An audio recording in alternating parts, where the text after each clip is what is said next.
തലസ്ഥാനത്ത് ഇന്ന് ക്രിക്കറ്റ് ആവേശമാണ്. ഇന്ത്യ ന്യൂസിലാൻഡ് T20 പരമ്പരയിലെ അവസാന മത്സരം ഇന്ന് കാര്യവട്ടം ഗ്രീൻഫീൽഡ് സ്റ്റേഡിയത്തിൽ നടക്കാൻ പോവുകയാണ്. കാര്യവട്ടം ഗ്രീൻഫീൽഡ് സ്റ്റേഡിയം, തലസ്ഥാനത്തെ ഗ്രീൻഫീൽഡ് സ്റ്റേഡിയം എന്ന് പറയുന്നത് നമ്മുടെ മലയാളികളുടെ അഭിമാന താരം സഞ്ജു സാംസന്റെ ഹോം ഗ്രൗണ്ട് കൂടിയാണ്.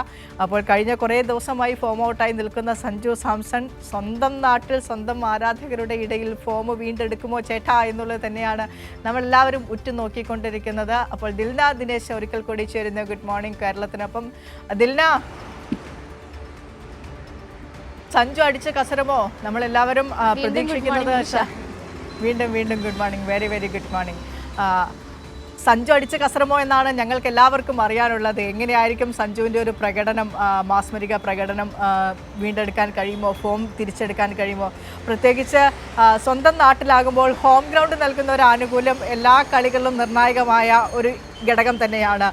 സ്വന്തം ആരാധകരുടെ നടുവിലാകുമ്പോൾ അവരുടെ ആർപ്പുവിളി, അവരുടെ ആവേശം ഒന്നുകൂടെ ഉൾക്കൊണ്ട് ഒന്നുകൂടെ കോൺഫിഡൻ്റായി കളിക്കാൻ സഞ്ജു സാംസന് പറ്റുമോ എന്നുള്ളത് തന്നെയാണ് നമ്മളെല്ലാവരും ഉറ്റുനോക്കുന്നത്.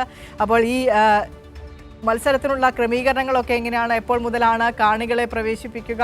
ഒരു ഗതാഗത നിയന്ത്രണം, ഗതാഗത ക്രമീകരണം ഈ മത്സരത്തിന് മുന്നോടിയായി ഒക്കെ എങ്ങനെയാണ് നഗരത്തിൽ? അതെ വിനിഷ, ഇന്നത്തെ മത്സരത്തിന്റെ പ്രധാന ഫോക്കസ് എന്ന് പറയുന്നത് സഞ്ജു സാംസൺ തന്നെയാണ്. സഞ്ജുവിനെ സംബന്ധിച്ചും മലയാളികളെ സംബന്ധിച്ചും ഏറെ ആവേശം പകരുന്ന ഒന്ന് തന്നെയാണ്. സഞ്ജുവിന്റെ ഹോം ഗ്രൗണ്ടിൽ സഞ്ജു ആദ്യമായി കളിക്കുന്ന ഒരു രാജ്യാന്തര മത്സരമാണ്. നമുക്കറിയാം, ഇന്ത്യ ന്യൂസിലാൻഡ് T20 പരമ്പരയിലെ അവസാന മത്സരമാണ് നടക്കുന്നത്. കഴിഞ്ഞ 4 മത്സരങ്ങളിൽ 3 മത്സരങ്ങളിലും ഇന്ത്യക്ക് ആധിപത്യം പുലർത്താൻ സാധിച്ചിട്ടുണ്ട്.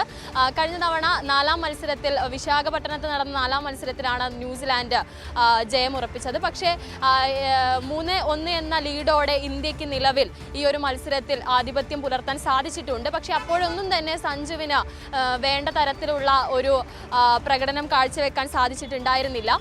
നമുക്കറിയാം 10-6-0 എന്നിങ്ങനെ 3 സ്കോറായിരുന്നു, അല്ലെങ്കിൽ 3 തരത്തിലായിരുന്നു സഞ്ജു ആദ്യ 3 മത്സരങ്ങൾ കാഴ്ചവെച്ചിരുന്നത്. സഞ്ജുവിൻ്റെ കരിയറിൽ തന്നെ ഏറ്റവും മോശമായ ഒരു പ്രകടനം എന്ന തരത്തിൽ തന്നെ നമുക്ക് അത് വിലയിരുത്താവുന്നതായിരുന്നു. 4ാം മത്സരത്തിലായിരുന്നു കുറച്ചെങ്കിലും 24 റൺസ് എടുത്ത് 4ാം മത്സരത്തിലായിരുന്നു കുറച്ചെങ്കിലും സഞ്ജു ഒന്ന് ഫോമിലോട്ട് വന്നത് എന്ന് തന്നെ പറയാം. പക്ഷേ അപ്പോഴൊന്നും സഞ്ജുവിൽ പ്രതീക്ഷിച്ച, അല്ലെങ്കിൽ സഞ്ജുവിൽ പ്രേക്ഷകർ പ്രതീക്ഷിച്ചതൊന്നും തന്നെ ആ ഗ്രൗണ്ടിൽ കാണാൻ കഴിഞ്ഞിട്ടില്ല. പക്ഷേ ഇന്ന് നടക്കുന്നത് ഈ പറയുന്നത് പോലെ തിരുവനന്തപുരം സഞ്ജുവിൻ്റെ ഹോം ഗ്രൗണ്ടാണ്. സഞ്ജുവിനെ സംബന്ധിച്ചും മലയാളികളെ സംബന്ധിച്ചും ഏറെ പ്രാധാന്യമുള്ള ഒരു മത്സരം തന്നെയാണ്. ഈ ഹോം ഗ്രൗണ്ടിൽ കിട്ടുന്ന ഒരു സപ്പോർട്ട് എന്ന് പറയുന്നത് അത് മറ്റൊരു തരത്തിൽ തന്നെ ഉള്ളതായിരിക്കും.